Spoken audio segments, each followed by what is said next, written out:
En el nombre del Padre, y del Hijo, y del Espíritu Santo. Amén. Dios te salve, María, llena eres de gracia, el Señor es contigo. Bendita tú eres entre todas las mujeres, y bendito es el fruto de tu vientre, Jesús. Santa María, Madre de Dios, ruega por nosotros pecadores, ahora y en la hora de nuestra muerte. Amén. Santa María, Madre de la Iglesia, ruega por nosotros. En el nombre del Padre, y del Hijo, y del Espíritu Santo. Amén. Completando la meditación de esta mañana, hemos querido acompañar a Cristo subiendo a Jerusalén para aprender de Él obediencia. La propuesta de esta tarde es entrar con Cristo en Jerusalén para aprender humildad.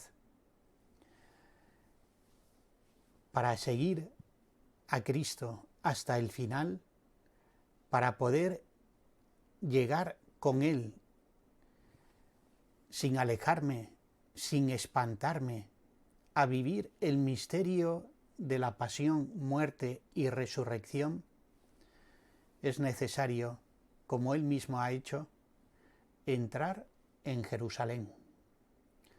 La referencia a Jerusalén, lo recordaba esta mañana, no es simplemente de tipo geográfico, aunque ciertamente de Galilea a Jerusalén se sube, y en esa subida hay mucho más. Recordaba cómo Benedicto XVI lee esa subida a Jerusalén en relación con la ascensión, la subida al Padre, de la que habla la carta a los Hebreos. En la orientación de todo cuanto Jesús hace y padece está siempre el rostro del Padre. El evangelista San Juan nos da esa clave ya desde el primer versículo, que seguro que hemos meditado en más de una ocasión. El padre Jerónimo Leal, pues, seguro conocido y leído, pues biblista, proponía para la traducción del primer versículo, donde encontramos una preposición que tiene matices que se pierden en la traducción habitual, la siguiente traducción proponía él. En el principio existía el Verbo, y el Verbo estaba cabe Dios, y el Verbo era Dios. La proposición que emplea el evangelista San Juan no es simplemente estar junto a, no es simplemente que el Verbo desde toda la eternidad está junto al Padre, sino que estando junto al Padre está vuelto hacia el Padre. Por eso sugería la utilización de esta preposición que en español ha caído en desuso. En el principio existía el Verbo, y el Verbo estaba cabe Dios, y el Verbo era Dios. Lo sorprendente es que en la conclusión del prólogo de San Juan, cuando ya se ha anunciado el Verbo se ha hecho carne, ha puesto su tienda entre nosotros, se vuelve a utilizar esa misma preposición. Y con ello el evangelista San Juan nos está diciendo que todo cuanto el Verbo encarnado realiza, lo hace vuelto al Padre. El hecho de la encarnación no significa haber perdido esta orientación fundamental, que es también, por ser y vivirse en unidad, la orientación de Cristo hacia la cruz, hacia Jerusalén. En todo cuanto sucede a su alrededor, Jesús ve, ante todo, el rostro del Padre. Por eso, para esta meditación, pues he querido acompañar una estampa un poco más grande que reproduce el expolio de Cristo, el cuadro del Greco que preside la Catedral de Toledo. Y pues seguro que en más de una ocasión habéis entrado en la Catedral de Toledo, y más desde la última restauración, reorganización de la sacristía que se realizó hace 5 o 6 años. En el centro se encuentra, nada más entrar de frente, el expolio, que por volumen llama la atención, y también por disposición. Este fue el primer encargo que realizó el Cabildo de la Catedral de Toledo, allá en el siglo XVI, al recién llegado pintor, al que enseguida se le apodó por su origen el greco. Y siendo unas monjas dominicas las primeras que le hicieron un encargo, como recordé también la Trinidad, para su convento, altar mayor, aunque luego en el siglo XIX este cuadro pasó al Museo del Prado y la Trinidad del Greco hoy se puede contemplar ahí. La Catedral de Toledo, que es pues, uno de los depositarios mayores de las obras del Greco, el primer encargo que le realizó tuvo que ver con una restauración, una reforma que se hizo de la sacristía. Y se le pidió un cuadro que ayudara al sacerdote en el momento de revestirse antes de salir al altar. Y se le sugirió tomar como referencia el momento en que Jesús es despojado de sus vestiduras. Para los sacerdotes hay aquí una enseñanza importante, porque revestirse, como lo hacemos cada vez que vamos a celebrar la Santa Misa, significa dejarnos despojar. Nos revestimos para que ya nuestras singularidades, nuestros gustos, nuestras inclinaciones, todo esto queden a un lado y se haga presente Cristo y solo Cristo. La obediencia también a la norma litúrgica en este punto es de enorme importancia para que el pueblo de Dios comprenda que en las palabras, en los gestos, en cuanto realiza el sacerdote, no está actuando más que Cristo, nuestro único y verdadero sacerdote. Pues en el espoyo del Greco se representa la escena en que Jesús es despojado de sus vestiduras, momentos previos a la crucifixión. La imagen de Jesús no se llega a percibir en la que aquí se muestra, es la única que aparece de cuerpo completo y aparece con los colores, con el manto que tiene el color según el canon oriental, donde se representa la humanidad, y a la vez, por detrás, rostros deformes que oscurecen la escena, mientras que del rostro de Cristo brota la luz que ilumina todo el cuadro.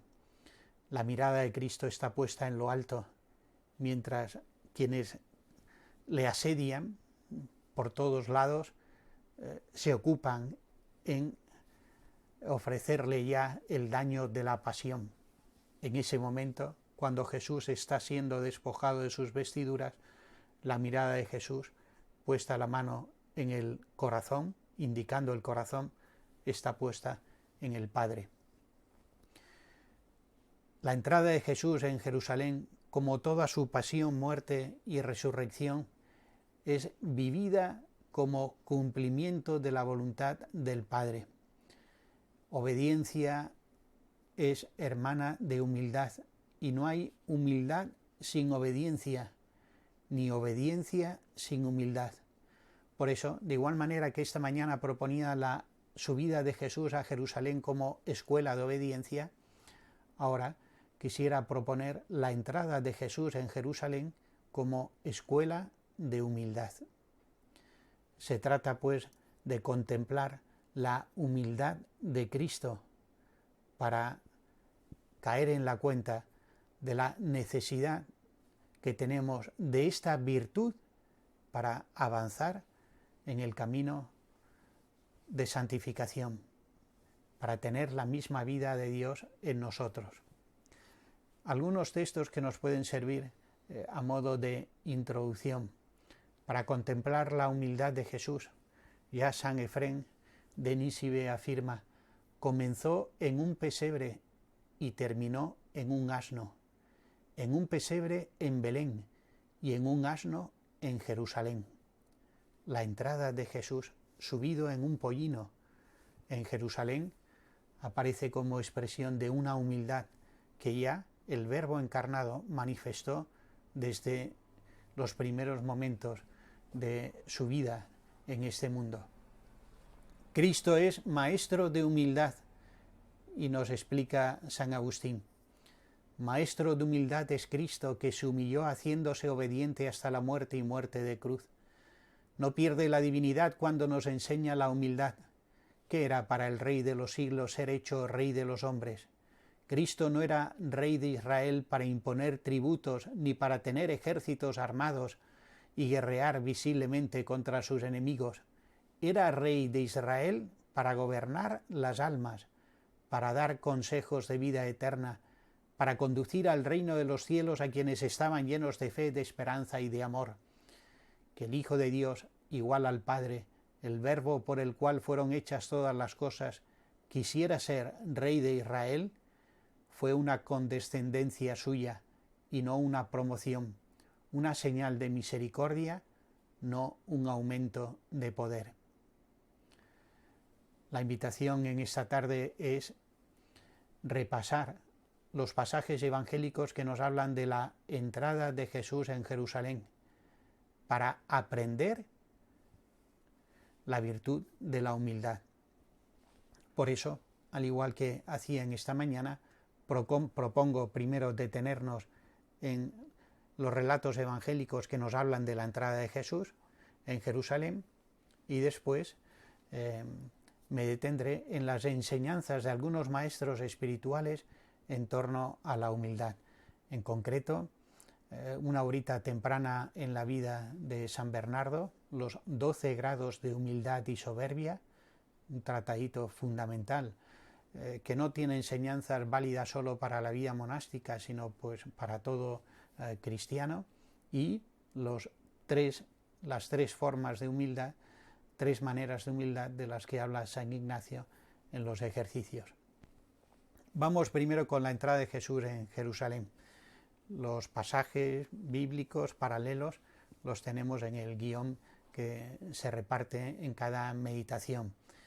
Mateo 21, Marcos 11, Lucas 19 y Juan 12. La entrada de Jesús en Jerusalén aparece atestiguada con los mismos elementos que voy ahora a señalar por los 4 evangelistas y con algún elemento propio en el caso de cada evangelio. Elementos comunes. Aparece en los 4 evangelios el señorío de Jesús, que se manifiesta en su modo de disponer las cosas.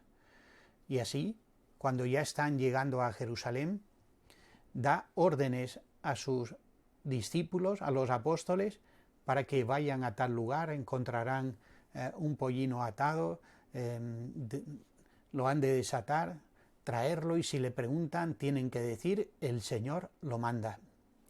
La entrada de Jesús en Jerusalén nos invita a entrar en esta paradoja. El que es rey entra de forma humilde, el que aparecerá apresado, condenado, es sin embargo el que tiene el señorío, y así lo manifiesta el mismo Jesucristo. A los ojos del mundo aparece como vencido y sin embargo es el vencedor. Nadie me quita la vida, yo la entrego libremente. Elemento común en los 4 relatos: el señorío de Cristo. El Señor lo manda. En los 4 relatos aparece también la elección de un pollino, de un burro, sobre el que Jesús entrará en Jerusalén. Y en los 4 relatos se habla de esto como cumplimiento de una profecía. En realidad se hermanan aquí 2 profecías: la profecía de Zacarías 9:9, leída con alguna referencia también a Isaías 62:11, el rey futuro. Mira a tu rey que viene a ti humilde, montado en una borrica, en un pollino, hijo de Acémila. Así leemos en San Mateo, que lee conjuntamente Zacarías 9:9 con la alusión a Isaías 62. La entrada de Jesús en Jerusalén de esta manera es cumplimiento una vez más de lo que había sido anunciado por los profetas. Nos encontramos aquí con otra de las paradojas en torno al misterio de Cristo.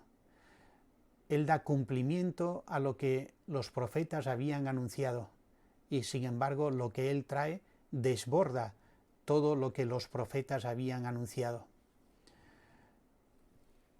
Reflexionando sobre esto, San Ireneo se preguntará, si ya todo lo habían anunciado los profetas, ¿qué novedad ha traído Jesucristo? Y él mismo responde, viniendo Cristo a este mundo, viniendo el Hijo de Dios a este mundo, ha traído consigo toda novedad. Cumplimiento no es sin más que de una manera cerrada lo que los profetas anunciaron, al final se lleva a cabo, sino que es llevar a plenitud lo que los profetas anunciaron, realizándose, alcanza una plenitud mayor. Por eso, Cristo, al entrar en este mundo, se convierte en el eje, en el centro de la historia. Antes de Cristo, todo apuntaba a su venida. Después de Cristo, miramos su entrada en este mundo porque lo lleva a plenitud, que se manifestará plenamente cuando venga en gloria y majestad. Cumplimiento de una profecía en relación a la entrada de Jesús en Jerusalén implica que el Señor no deja las cosas a medias, que hay un designio amoroso de Dios que sostiene la historia y que la conduce más allá de lo que tantas veces nos parece. Elemento común también a los 4 relatos es el camino alfombrado con los mantos y el canto del Hosanna, sálvanos. Alfombrar el camino implica despojarse para poner a los pies. Es la actitud de reconocimiento de quienes acompañan a Cristo. Los que eran depositarios de la ley y de los profetas se resisten. Los apóstoles y discípulos, los sencillos, como ahora enseguida veremos, los niños en el templo, son los que reconocen que Jesús es Rey. Necesario es despojarnos de nuestra soberbia. Comentará también algún Santo Padre, para poner nuestra vida a los pies de Jesús y de esta forma dejar que Él sea Señor de nuestra vida. Elemento común también a los 4 relatos es, tras la entrada de Jesús en Jerusalén, se dirige directamente al templo y en el templo expulsa a los mercaderes, invocando que esta es la casa del Padre. También, para la humildad, veremos cómo esta acción de Jesucristo tiene gran importancia. Elementos añadidos en cada caso por los evangelistas son los siguientes. San Mateo nos dice que al entrar Jesús en el templo se le acercan ciegos y cojos y los cura, y que los niños aclaman, lo que aclamaban la multitud al cruzar la muralla, ahora se repite en el templo. De la ciudad santa, el templo es la referencia para el pueblo elegido de que Dios está con ellos. Y ahí es donde los pequeños, los más sencillos, los que se saben necesitados, cojos y ciegos, reconocen y proclaman a Jesús como el Salvador, Hosanna. Elemento propio en el caso de San Lucas es cuando ya está subido en el pollino y se acerca desde el Monte de los Olivos para entrar en Jerusalén, nos dice el evangelista San Lucas, Jesús lloró sobre Jerusalén. El llanto de Jesús sobre la ciudad santa veremos también que es de enorme importancia para comprender la humildad. Y elemento propio también en el caso de San Juan es algo que veíamos esta mañana. Los discípulos primero no comprenden la reacción de la gente, aunque enseguida se unen a ella y proclaman a Jesús Rey. no comprenden lo que hace expulsando a los mercaderes. Una vez más, los discípulos no entienden, pero siguen, y en el seguimiento llegarán a entender.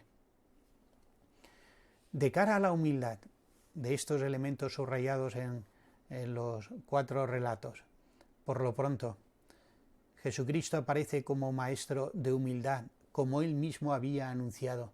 Aprended de mí que soy manso y humilde de corazón, y encontraréis vuestro descanso. El corazón de Cristo es escuela de humildad, donde aprendemos cuál es nuestra verdadera estatura delante del Señor. Es escuela donde recibimos la grandeza del amor de Dios que se hace pequeño para entrar en nuestro corazón y ensancharlo.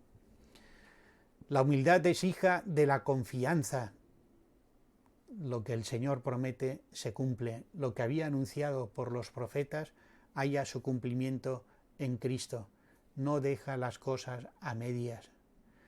En el camino hacia la ordenación sacerdotal hemos escuchado, los que recibimos en su día la ordenación, esa expresión hermosa que nos acompaña durante toda nuestra vida.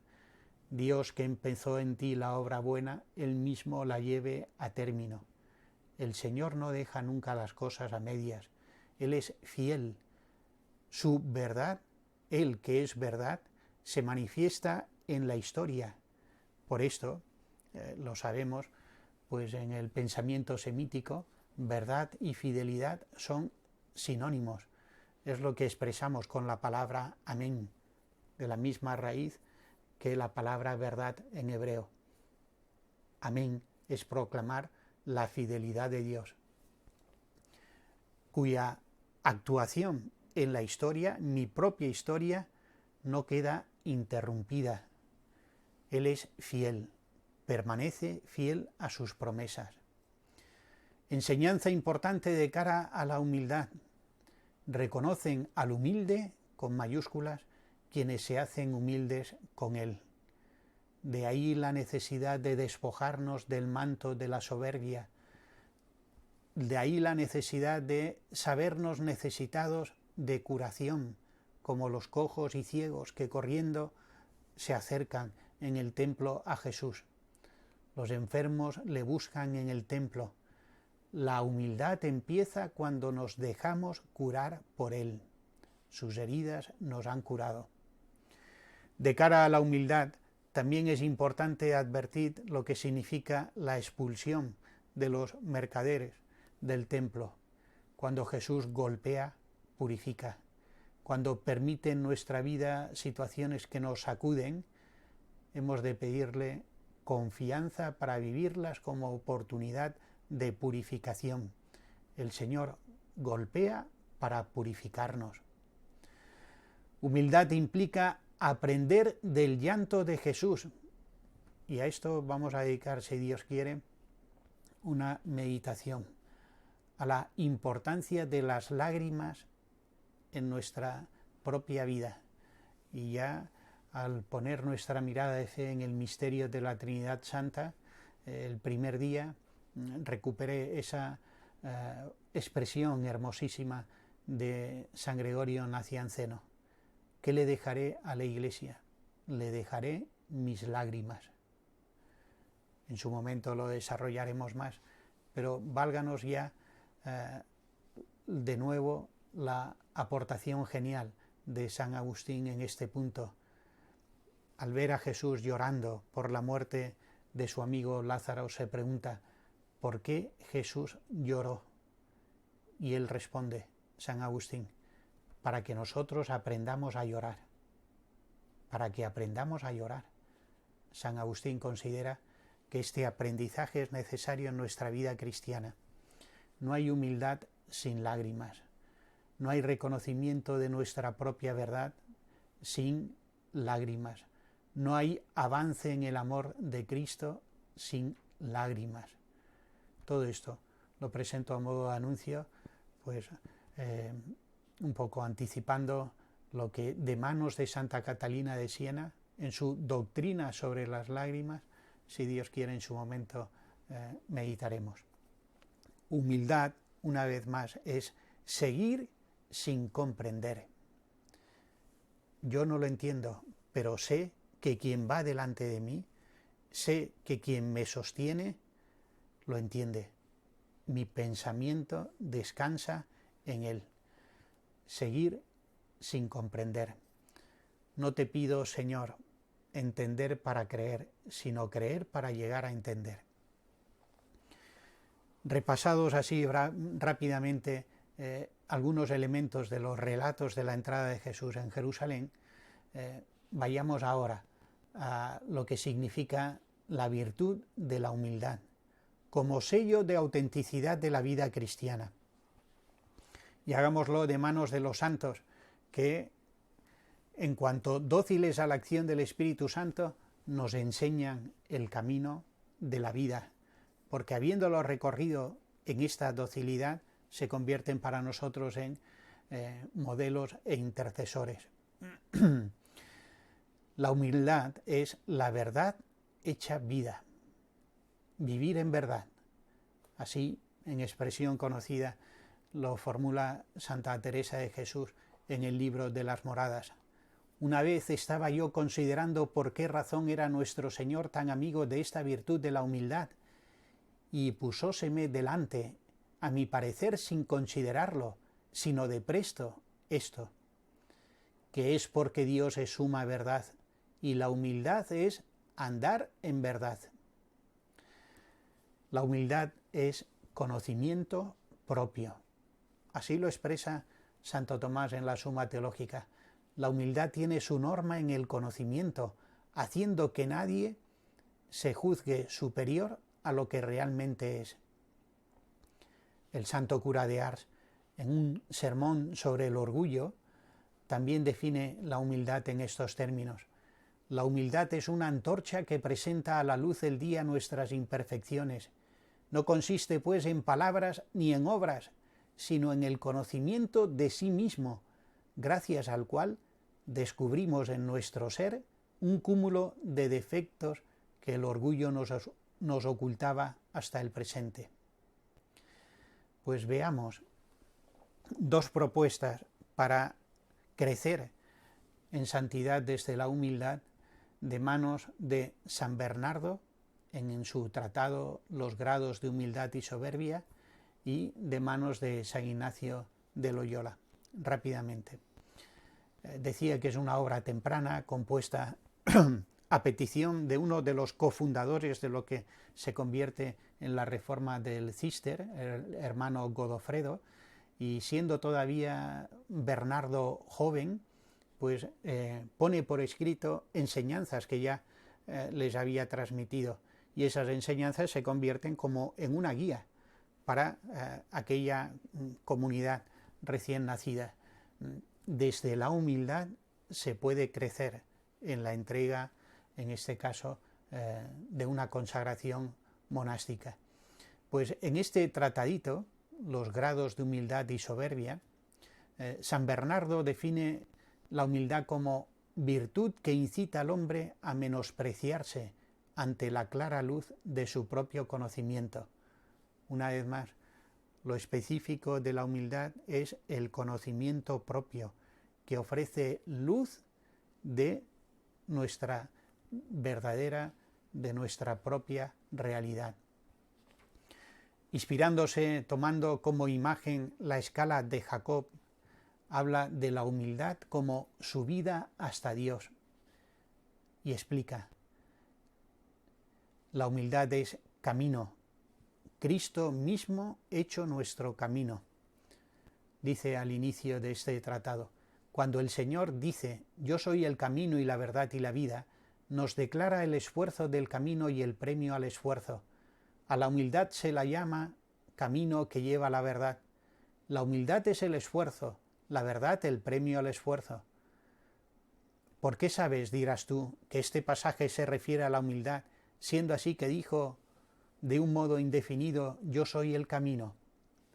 Escúchalo más concretamente. Aprended de mí, que soy manso y humilde de corazón. ¿Cómo presenta la humildad? Como una escala, una escalera, que se sube con 12 peldaños, desde el más bajo hasta el más alto, que nos lleva al primer escalón de la verdad. Subir por la escala de la humildad nos hace vivir en la verdad de Dios mismo, que ilumina nuestra propia verdad. Y así, del menor o del más bajo al más elevado, los grados de humildad que propone San Bernardo son: el más bajo, mostrar siempre humildad en el corazón y en el cuerpo, con los ojos clavados en tierra.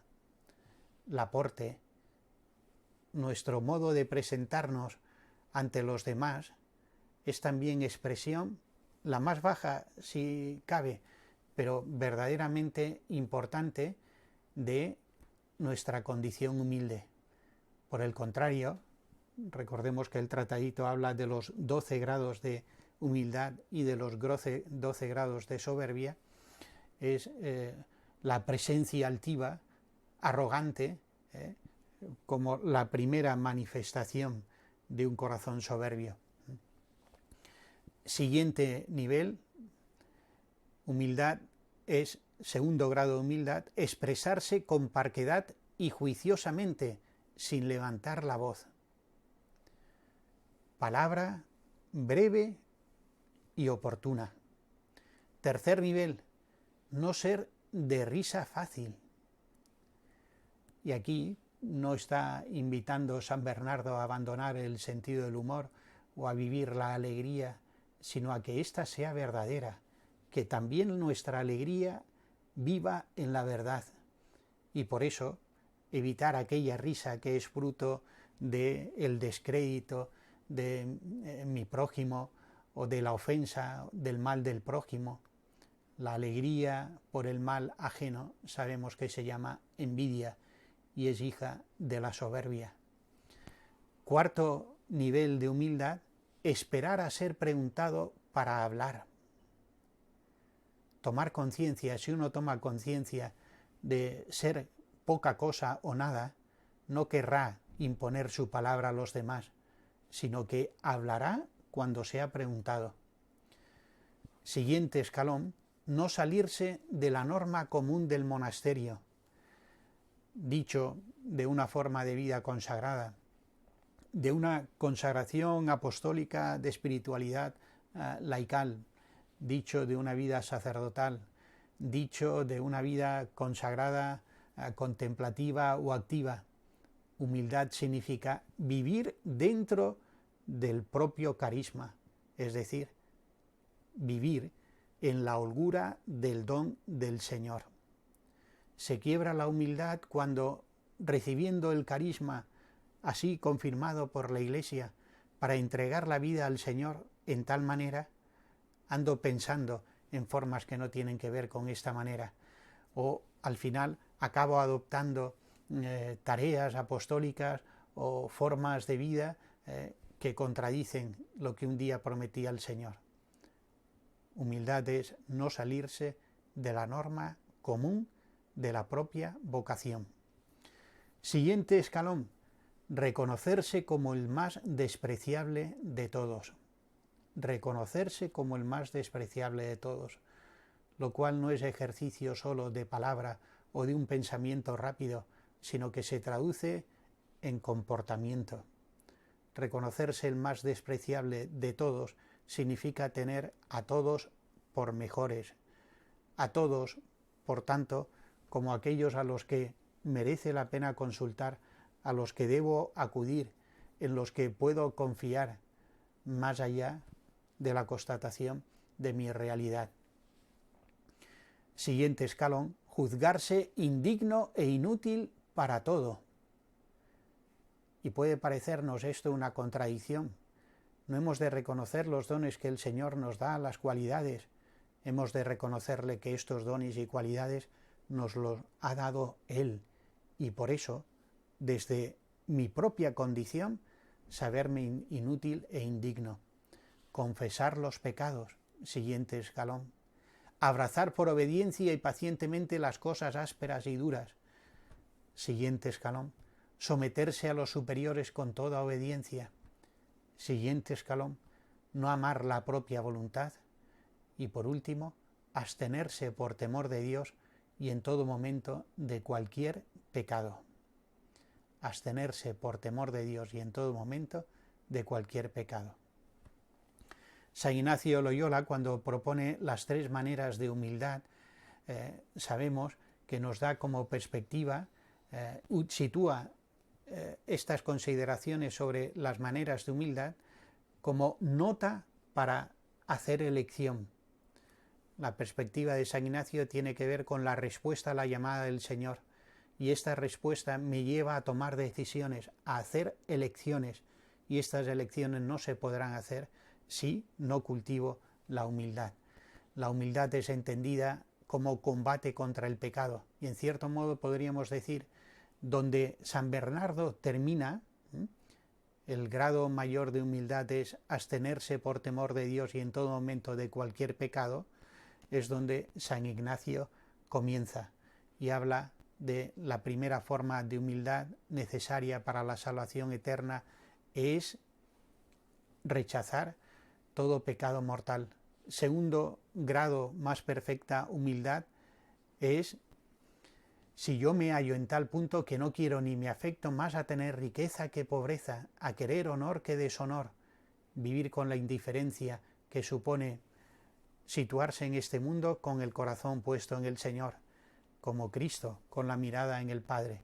Tercera forma de humildad, perfectísima, cuando incluyendo la primera y la segunda, siendo igual alabanza y gloria de la divina majestad, por imitar y parecer más actualmente a Cristo nuestro Señor, quiero y elijo más pobreza con Cristo pobre que riqueza, oprobios con Cristo lleno de ellos, que honores, y desear más de ser estimado por vano y loco por Cristo, que primero fue tenido por tal, que por sabio ni prudente en este mundo.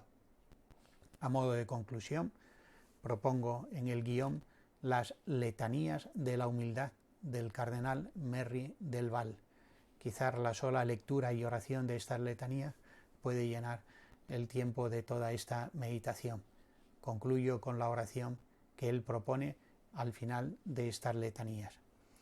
Señor Jesús, que siendo Dios te humillaste hasta la muerte y muerte de cruz para ser ejemplo perenne que confunda nuestro orgullo y amor propio, concédenos la gracia de imitar tu ejemplo, para que humillándonos como corresponde a nuestra miseria en la tierra, podamos ser ensalzados hasta gozar eternamente de ti en el cielo. Tú que vives y reinas por los siglos de los siglos. Amén. En el nombre del Padre, y del Hijo, y del Espíritu Santo. Amén.